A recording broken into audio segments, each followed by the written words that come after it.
of thumping sound. Now be in continuity with that. So automatically he followed the path which was giving him vibration of that particular sound. जहां पे उस sound की vibration उसको लेके जा रही थी, वो वहां पहुंचा. जहां पहुंचा इट वाज रामस्ट्रो आयरन मिल.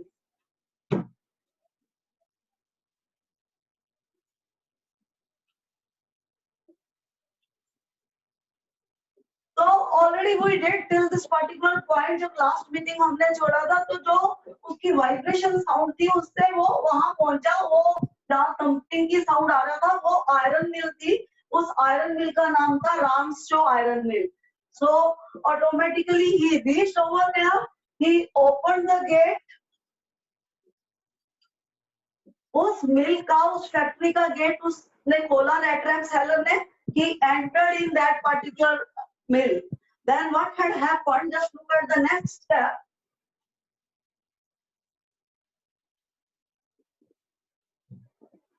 Entry करने के बाद he had taken the permission from blacksmith because he wanted to take shelter for night in that mill. उस फैक्ट्री में, उस मिल में वो रात काटना चाहता था, इसलिए उसने परमिशन लिया ब्लैकस्मिथ से. ब्लैकस्मिथ क्या होता है? The person who does the work of iron, जो रिपेयर करता है आयरन की हाथों से. और उससे उसने परमिशन लिया. उसने बड़े हेट्रेड होता है, कोल्डली होता है, बड़े नेगेटिव वे से उसको परमिशन दिया. So I think he had taken permission from the blacksmith to stay over there during night. कि उसको शेल्टर चाहिए था रात के लिए, क्योंकि वो जंगल में पहले फंसा हुआ था. तुमने पिछली जो मीटिंग थी बेटे आपने वो सुना था. तो अब what had happened, should be able to look at this point very sincerely. तो वहां पे फर्नेस के पास वो लेट गया सोने के लिए. फर्नेस होती है भट्टी, जहाँ पे आग जल रही थी. वहां पे वो अपने आप को थोड़ा वार्म करना चाहता था, इसलिए he had taken shelter over that particular place. जहाँ पे भट्टी जल रही थी, आयरन मिल थी, वहां पे भट्टी जल रही थी. वहां पे उसने वहां लेट गया उसके पास. उसने ऑलरेडी परमिशन ले ली थी ब्लैकस्मिथ की. तो I think the sixth point of this particular chapter is crystal clear. Just look at the things. He had entered the mill and he had taken consent from the blacksmith, and automatically he had taken shelter over that particular place to spend the night, and he had lay down near the furnace ताकि वो उसको थोड़ा ठंड feel कर रहा था. उसको थोड़ा सा he wanted to be comfortable environment. तो automatically look at point 7 of this particular chapter.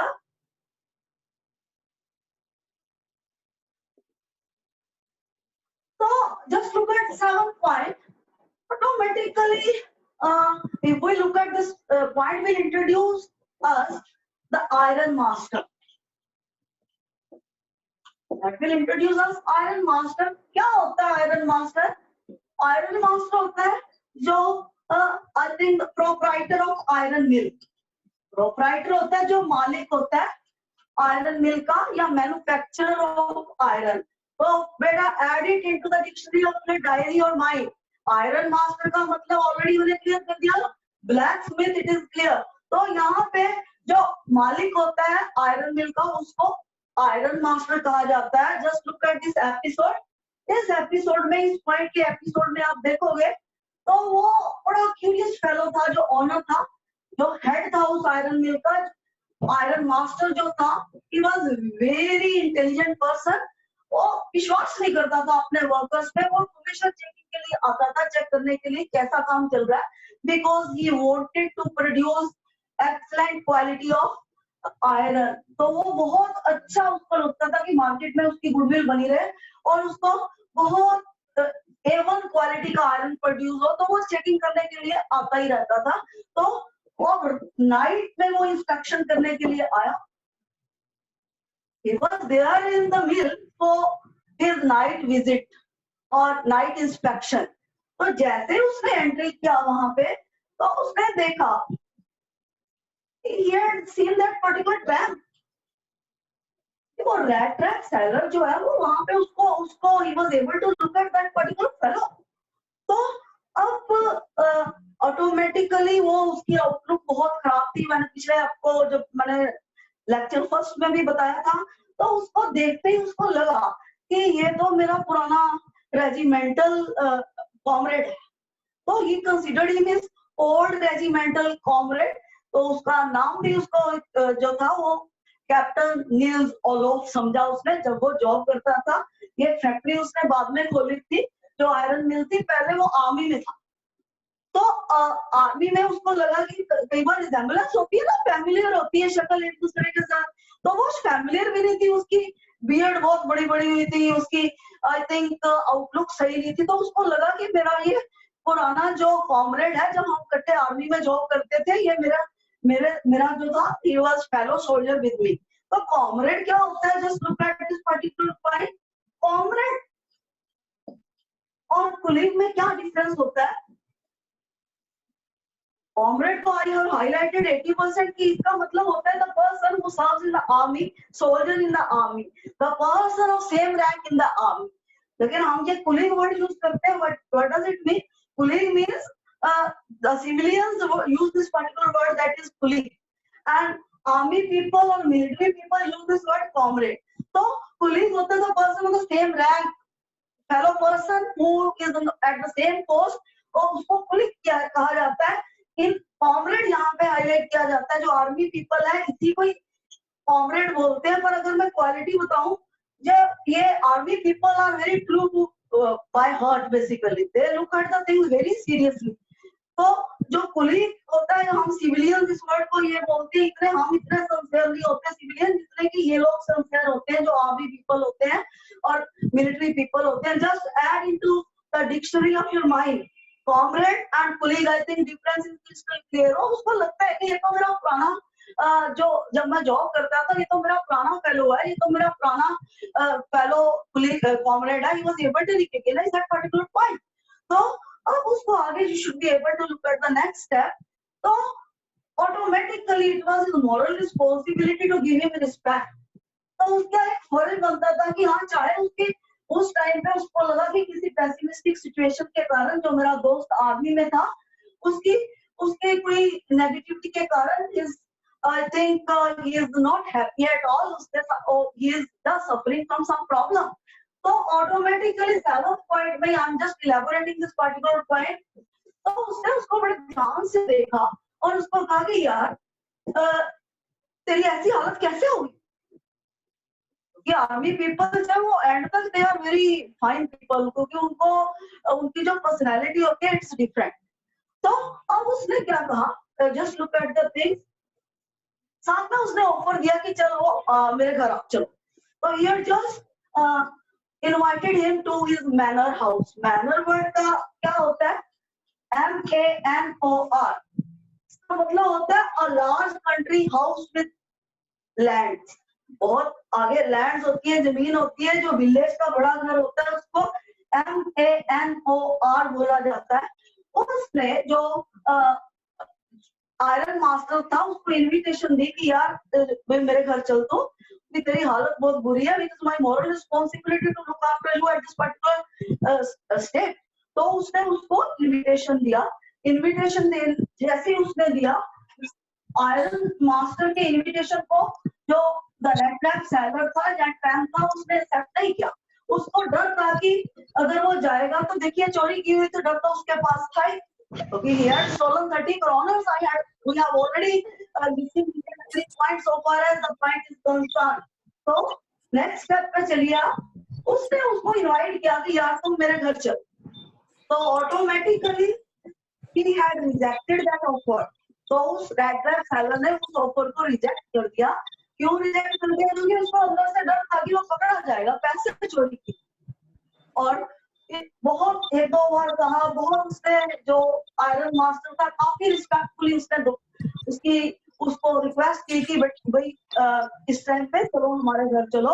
उसने सोचा, एक बार में उसके विचार आया, उसको क्या पता कि इसने पैसे चोरी किए हैं।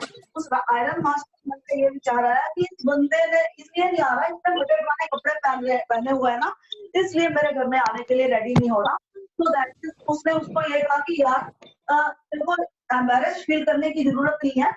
और उसने अपनी फैमिली बैकग्राउंड बताया कि हाँ तो मेरे बेटे हैं वो तो अब्रोड रहते हैं, फॉरेन कंट्री में रहते हैं, और मेरी वाइफ एलिजाबेथ की डेथ हो चुकी है, सिर्फ मेरी जो ओल्डेस्ट डॉटर होगी वो मेरे साथ रहती है। तो तेरे को नेगेटिव फील करने की जरूरत ही नहीं। अगर तेरे कपड़े सही नहीं है, अगर तेरी मतलब उसको ये लग रहा था आयरन मास्टर को कि ये आने के लिए इसलिए तैयार नहीं हो रहा क्योंकि इसके जो कपड़े हैं फटे पुराने हैं, घटिया कपड़े पहने, इसलिए मेरे घर में आने के लिए रेडी नहीं हो रहा। तो ऑटोमेटिकली उसने उसको अपनी पूरी बैकग्राउंड बताई कि घर में कोई भी इस चीज को एम्बेरस करने के लिए कोई भी नहीं है। उस बताया कि मैं और मेरी बेटी रहते हैं, बेटे मेरे फॉरेन कंट्री में रहते हैं और वाइफ की डेथ हो चुकी है। He had already told everything. Iron master ने पूरा डिटेल उसको बताया। Now back to the 7th point again. Just listen the thing. Automatically that fellow was very curious fellow. He wanted to produce A1 quality of his iron. So that is why he used to visit, used to inspect his product, and he used to visit his mill time and again. रात को भी inspect करता था, दिन में भी, क्योंकि उसको था कि मैंने अपनी क्वालिटी मेंटेन करनी है, जो भी मेरी मिल में आयरन प्रोड्यूस हो रहा है, it should be of the A1 quality. Then automatically should be able to look at the next time. He had observed that fellow, so he considered him his old regimental comrade. So that is why he had requested him to just visit his house, or he had invited him to his house. Automatically, next, the rat trap seller had declined that particular invitation. He was not ready to move to that particular house. The reason behind that was he had stolen the money. So he was afraid of things. And the next step, that iron master had thought on that particular line that fellow was afraid of, because he was feeling embarrassed due to his I think outfits. He has worn rags, his clothes were not up to mark, so that is why he was not ready to come. So that is why he had given the background, his family background. He had told that his sons are living abroad and his only daughter, oldest daughter, is living with him. So he wanted to highlight the particular point that there is no need of just feeling ashamed to visit that particular house. Now just look at the 8th point.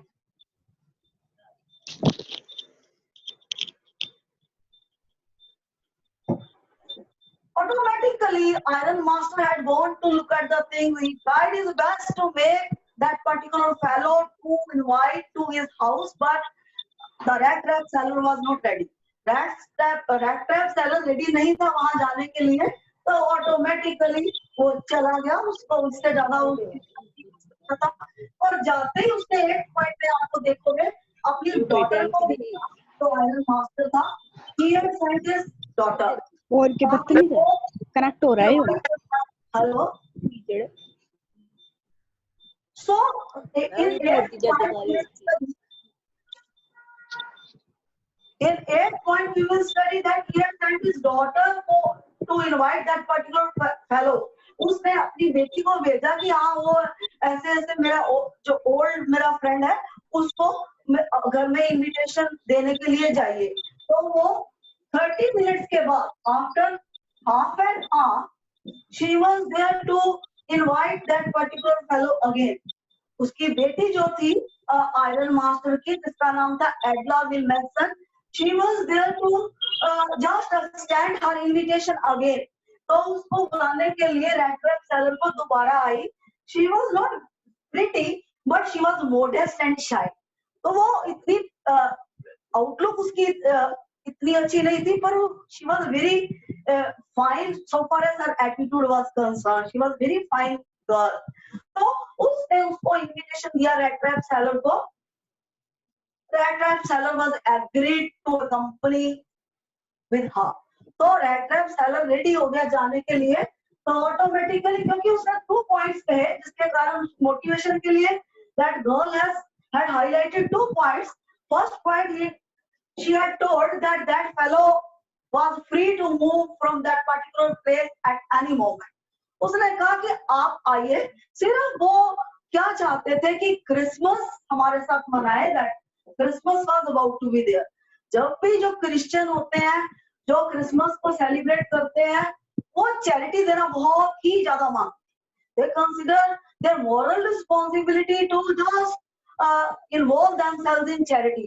अगर तुम्हें time मिले तो बेटा तुम एक play है the Christmas carol पढ़ोगे तो you will be able to recognise the fact.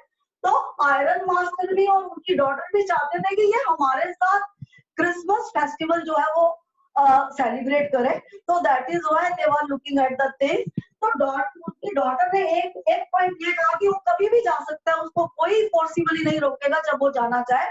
दूसरा पॉइंट ये उसने कहा कि मेरी ये रिक्वेस्ट है कि हम चाहते हैं कि तुम हमारे साथ जब हम हमारी क्रिसमस सेलिब्रेशन हो तुम भी हमारे साथ हो। तो वो that particular fellow was influenced to look at the way of talking of that particular girl and the point she had explained. जो point उसने explain किए और जो उसने he was ready to move, he was ready to accompany with that particular girl. तो वो जाने के लिए तैयार हो गया आयरन मास्टर के घर में। तो now just next, तो एक फर कोट था वैलेट के हाथ में, तो वो उसने एडला ने उस रेड ट्रैप सेलर को दिया। तो उसने उस कोट को अपने जो भी ड्रेस थी उसके ऊपर उस ड्रेस को कवर कर लिया, उस फर कोट को पहन के। अब वैलेट क्या होता है? Just look at this the meaning of this particular word. Valet means personal servant. Male personal servant होता है जो अपने एम्प्लॉयर की क्लोथिंग का, कुकिंग का, हर चीज का ध्यान रखता है। उसको VALET बोला जाता है। तो automatically you are crystal clear, add this word into the dictionary of your mind. Next step is, I think you are crystal clear about 8 point. Now back to the 8 point. Just look at the thing that fellow had sent his daughter to take that fellow in his home. So that daughter was very fine, her attitude was very fine. So Adla will mention was successfully able to bring that fellow to their home. So automatically just move to the 9th point of the chapter. Then what had happened? The daughter was irritated to look at that particular fellow. उसने पहली बार देखा था उसका जो status देख के, उसके clothing style देख के she became irritated. अपने पापा के साथ वो बात करने लगी कि पापा it's a irritable fellow, army personalities तो ऐसी होती ही नहीं है। तो ऑटोमेटिकली she was irritated। जब घर पहुंचे तो अपने पापा से शेयर किया उसने कि ये बंदा लगता तो नहीं है, या तो चोर लगता है या लग रहा है कि जेल छोड़ के भागा हुआ है, तो कह नहीं सकता कि कभी इसने आर्मी में जॉब किया। ऑलरेडी टोल्ड कि आर्मी में जो लोग होते हैं दे आर वेरी डिफरेंट। तो अगर हम थोड़े साल भी आर्मी में जॉब कर लेते हैं, आउटलुक विल बी डिफरेंट। तो उसमें हम कहते हैं कि पापा किसी भी एंगल से नहीं लगता कि ये कभी इसने आर्मी में जॉब किया होगा, यहाँ तो लगता है ये चोर है, यहाँ लगता है कि ये जेल छोड़ के भागा हुआ है। Just look at the 9th point. The girl became irritated to look at the outlook of that particular fellow. So that is why she had shared that particular point with his father. लेकिन उनके पापा ने क्या कहा कि बेटा कोई बात नहीं, जैसे ही ग्रूमिंग होगी ये नहाएगा, धोएगा, अच्छे कपड़े पहनेगा और आउटलुक विल बी चेंज। तो उसने ऑटोमेटिकली समझाया कि बेटा घबराने की जरूरत नहीं है, ये उसके बुरे दिनों के कारण, पेसिमिस्टिक सिचुएशन के कारण उसकी हालत ऐसी हुई है। Otherwise if we will be able to look at provide proper facilities, he would be able to groom himself. तो ये नहाएगा, धोएगा, अच्छे कपड़े पहनेगा, शेव करेगा, automatically would be fit and fine, फिर गंदा नहीं लगेगा। Automatically, I think crystal clear that girl had shared with her father that the things are very different. Nobody could say this particular point that he would have served in the army once. So automatically, his father had consoled the girl by speaking the word that he would be good, I think fit and fine. He would be all right while he will get grooming. Grooming होता है जब नहाएगा, धोएगा, तैयार होगा तो automatically his outlook will be improved. So just look at the 9th point of the chapter. अब उस fellow ने he had taken bath शेव करने के बाद, नहाने के बाद तो आयरन मास्टर ने उसको अपनी ड्रेस दे दी थी, उसने आयरन मास्टर का सूट पहन लिया था क्योंकि उसके पास कोई एक्स्ट्रा ड्रेसेस तो थी नहीं। So automatically after wearing that particular dress and after bathing and shaving and whatever the thing, after proper grooming, he was there at the forefront of that iron master. अब broad daylight में iron master ने उसको ध्यान से देखा, बोला नहीं मेरे को तो गलती लगी, ये बंदा तो वो है ही नहीं, ये कैप्टन नील्स ओलूफ तो है ही नहीं, ये तो कोई और है। तो automatically should be able to look at the things कि उसको गलती लगी थी वहां मिल में, और उसकी आउटलुक देख के, या वहां अंधेरा था थोड़ा मिल में जिसके कारण उसको गलती लगी थी। और ये बंदा he is not my old friend, उसको he was crystal clear to look at the outlook of that particular fellow. 9th point में आपको ये मिड हाफ पॉइंट में आप दोबारा डिक्लेयर कर रही हूँ कि एक नया एपिसोड एंटर हुआ है। जैसे ही वो नहा धो के तैयार होके निकला और बैठा, आयरन मास्टर ने जब उसको देखा तो आयरन मास्टर जो था he was I think he became upset to look at that particular fellow कि वो बंदा है ही नहीं, उसकी resemblance मुझे तो he was 100% sure that he was mistaken, so he was not Captain Oluf. So automatically what had happened, I'm standing 9th point only right now. तो उसने उसको कहा कि व्हाट इज इट, ऑटोमेटिकली गुस्सा तो आना ही था आयरन मास्टर को। आयरन मास्टर ने कहा कि ये क्या है, तो कि why the attitude is so negative, कि क्या डिसऑनेस्टी क्यों प्ले कर रहे हो मेरे साथ, अगर तुम वो नहीं थे तो बता दिया होता कि मैं आपका दोस्त नहीं।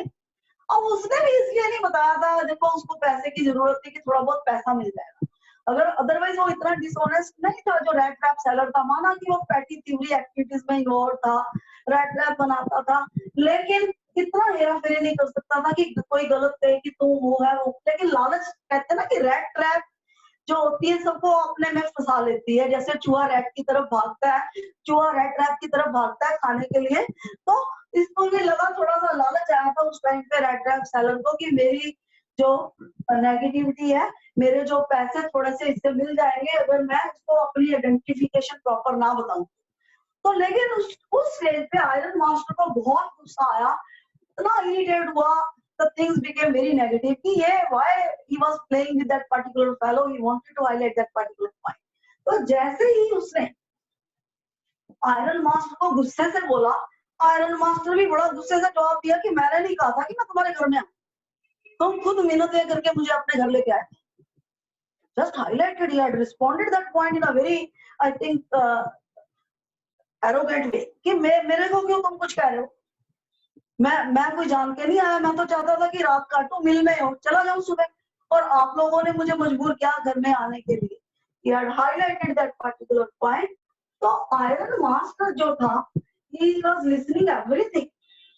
लेकिन यहाँ इस स्टेज पे आप देखोगे 9th पॉइंट में लिटिल बिट वे, तो उसने आयरन मास्टर को के एटीट्यूड को पहचाना, लेकिन यहाँ पे रेड ट्रैप सेलर जो था वो बहुत गुस्से में आया, फिर अपनी मेंटेलिटी को एक्सप्लेन करने लग गया जो उसकी मेंटेलिटी थी।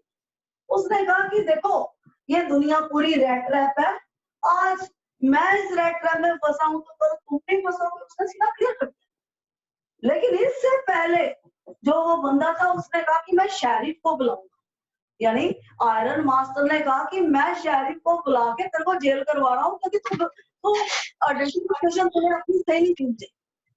शेरिफ का क्या मतलब होता है, just look at the thing, SHERIFF is a person who maintains the law and order of that particular city or of that particular place। जो कानून बनाता है, कानून को मेंटेन करता है, एग्जीक्यूट करता है, should be able to look at। Hello Subhash sir ji, ये म्यूट कर दीजिए सबको प्लीज, अगर एंड में कुछ क्वेरी होगी तो I will be there. I think add this particular word in the dictionary of your mind, sheriff। तो उसने कहा था मैं शेरिफ को बुला के तो I will take different action। तो उसने रैट सैलन ने कहा कि बुला लो शेरिफ को, मुझे नहीं डर लगता, पकड़वा दो मुझे, जेल में करवा दो अगर करवाना है, पर एक बात ख्याल रखना, सिर्फ मुझे इस दुनिया में लालच नहीं है, एक दिन आप भी रैट ट्रैप में फंसोगे, क्योंकि दुनिया में जो भी इंसान पैदा होता है कहीं ना कहीं उसको लालच होता है. तो ये declared that point in a very I think arrogant way. Look at the steps of the chapter. This particular point is with 3 steps. First step, he had taken bath and he had groomed himself. He was there to look at the things, and Iron Master had observed that particular fellow. So he was able to recognize that that fellow was not Captain Alu. So that is why his attitude became irritated, became negative. He had told that he would call the sheriff. कि मैं यानी sheriff को बुला के action लूंगा तेरे against, क्योंकि तूने डिसऑनेस्टी प्ले किया है. But that fellow also became arrogant. यहाँ पे rat trap salon became arrogant. He had announced that he had not I think willingly, he never wanted to visit this particular home. So he had highlighted that particular point. They had forced him to just come to this house. And second point, he had explained that, dear friend, आज मैं rat trap में फंसा हूं तो तुम भी फंसोगे, बुला लो sheriff को, कर दो जेल में. He wanted to highlight this particular point. He had shown his, I think, brave attitude here. Move for the 10th point of the chapter.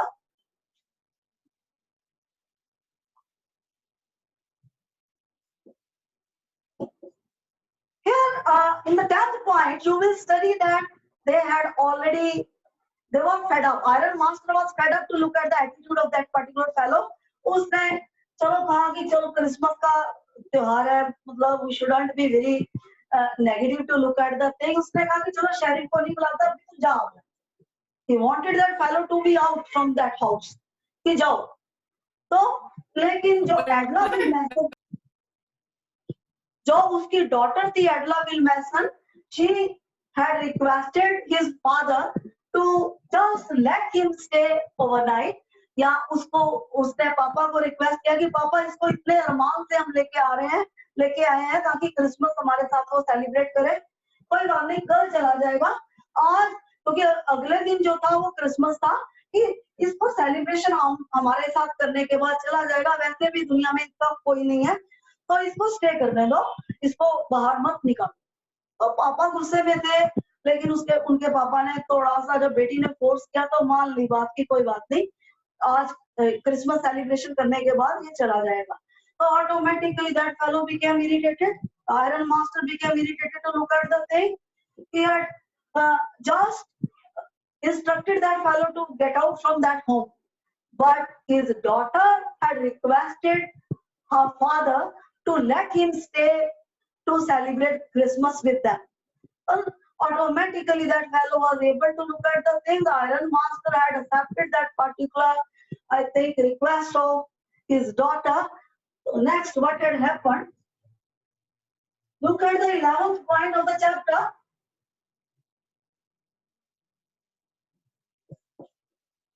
Now next day was Christmas celebration. So that fellow was sleeping and sleeping for the entire day. जो भी delicacies थी Christmas के लिए, जो भी वहाँ lighting of Christmas tree था, dinner था, उसने बहुत अच्छे तरीके से किया. और उसके बाद उसने हर एक को थैंक्स बोला, और थैंक्स बोलने के बाद ऑटोमेटिकली उनकी डॉटर ने, यानी आयरन मास्टर की डॉटर ने उसको कहा कि देखिए जो आपने सूट पहना हुआ है वापस करने की जरूरत नहीं है, ये हमारी तरफ से गिफ्ट है आपका. और सेकेंडली उनकी डॉटर ने ये भी कहा कि नेक्स्ट ईयर भी अगर क्रिसमस पे यहाँ सेलिब्रेट करना चाहो तो आ सकते हो. Now 11th point is very small point you have to look at. Just look at the thing was celebration was there. Automatically he had taken enjoyment out of each and every activity of Christmas celebration, but he was feeling sleepy. ऐसा लग रहा था कि he was not able to sleep in a comfortable way throughout his life. So automatically after celebration, after dinner of Christmas day, Christmas party, he had thanked everybody. So automatically Iron Master's daughter had just announced 2 points. One point was that he possessed right to take that suit, जो suit पहना हुआ है, कहते आप ले जाइए, that is the gift from their side, and secondly, she had told that fellow could move, that fellow could come to celebrate Christmas festival again next year, अगर वो आना चाहे. Look at the 12th point of this chapter.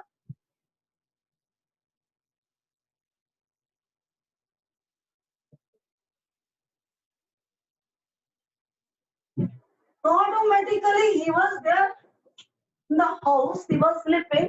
So early in the morning, Iron Master and his daughter both went to church. वो church चले गए क्योंकि वो जाते थे, उनका रूटीन था. लेकिन that fellow was sleeping in their home. तो जैसे वो चर्च में गए, चर्च में अनाउंसमेंट हुआ कि एक इंसान ऐसा है जो एक क्रॉफ्टर के पैसे लेके भागा हुआ है. तो ऑटोमेटिकली दैट वाज अनाउंस्ड पहले, क्योंकि अनाउंसमेंट ऐसी होती थी रिलीजियस प्लेसेस पे, अगर कुछ क्योंकि मीडिया इतना स्ट्रॉन्ग नहीं था. इट वाज अनाउंस कि एक कोई ऐसा यहाँ पे इसी एरिया में कोई पर्सन है जिसने की चोरी किए हैं 30 करोड़ नोट, और वो आई थिंक यहीं को घूम रहा है, किसी को उसकी रिकॉग्निशन हो तो बताया जाए. तो ऑटोमेटिकली इस फील्ड पे वो जो चर्च में एक्टिविटी करने गए थे, वो उनको टेंशन हुई, वो अपने घर की तरफ भागे, फादर एंड डॉटर. और फादर ने इरिटेशन में अपनी डॉटर को कहा कि बेटा तूने ही फोर्स किया था कि हाँ इसको यहाँ रखना है, इस फेलो को देखना घर में अब कुछ नहीं होगा, सारा सामान चोरी करके वो भाग गया होगा. तो automatically at this particular point, 12th point, Iron Master and his daughter just went to church, and while they were in the church, there was announcement that one fellow had stolen 30 kroners. The crofter, they were able to recognize that fellow might have done the same thing, so that is why they were just moving towards their home to observe the fact. On the way, father was very irritated with daughter. उन्होंने अपनी बेटी को रास्ते में कहा कि बेटा तू ही फोर्सिबली कह रही थी इसको रखना है, इसको एक क्रिसमस मनाने दो, अब देखना घर में कुछ नहीं मिलेगा. He might have stolen everything of house. तो अब नेक्स्ट स्टेप में देखोगे 13, that is the last point of the story.